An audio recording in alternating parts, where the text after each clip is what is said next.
एक बार एक किसान परमात्मा से बड़ा नाराज हो गया। कभी बाढ़ आ जाए, कभी सूखा पड़ जाए, कभी धूप बहुत तेज हो जाए तो कभी ओले पड़ जाए। हर बार कुछ ना कुछ कारण से उसकी फसल थोड़ी खराब हो जाए।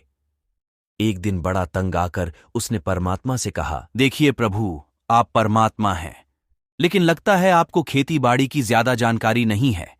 एक प्रार्थना है कि एक साल मुझे मौका दीजिए, जैसा मैं चाहूं वैसा मौसम हो, फिर आप देखना मैं कैसे अन्न के भंडार भर दूंगा। परमात्मा मुस्कुराए और कहा, ठीक है, जैसा तुम कहोगे वैसा ही मौसम दूंगा, मैं दखल नहीं करूंगा। अब किसान ने गेहूं की फसल बोई। जब धूप चाही तब धूप मिली, जब पानी चाही तब पानी। तेज धूप, ओले, बाढ़, आंधी तो उसने आने ही नहीं दी। समय के साथ फसल बढ़ी और किसान की खुशी भी, क्योंकि ऐसी फसल तो आज तक नहीं हुई थी। किसान ने मन ही मन सोचा, अब पता चलेगा परमात्मा को कि फसल कैसे करते हैं। बेकार ही इतने बरस हम किसानों को परेशान करते रहे। फसल काटने का समय भी आया। किसान बड़े गर्व से फसल काटने गया, लेकिन जैसे ही फसल काटने लगा, एकदम से छाती पर हाथ रखकर बैठ गया। गेहूं की एक भी बाली के अंदर गेहूं नहीं था, सारी बालियां अंदर से खाली थीं। बड़ा दुखी होकर उसने परमात्मा से कहा, प्रभु, ये क्या हुआ? तब परमात्मा बोले, ये तो होना ही था। तुमने पौधों को संघर्ष का जरा सा भी मौका नहीं दिया। ना तेज धूप में उनको तपने दिया, ना आंधी ओलों से जूझने दिया। उनको किसी प्रकार की चुनौती का एहसास जरा भी नहीं होने दिया।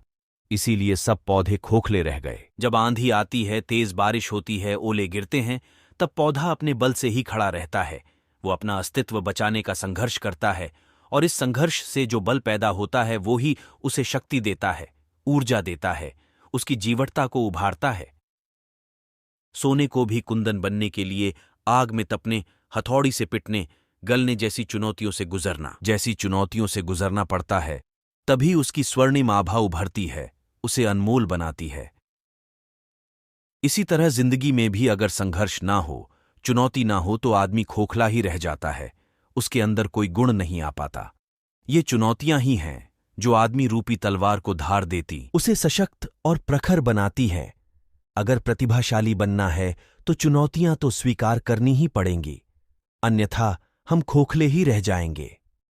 अगर जिंदगी में प्रखर बनना है, प्रतिभाशाली बनना है, तो संघर्ष और चुनौतियों का सामना तो करना ही पड़ेगा। दोस्तों, अगर आपको हमारी इंस्पायर्ड मोटिवेशन कहानी पसंद आए तो चैनल को सब्सक्राइब, लाइक, शेयर, कमेंट जरूर करें।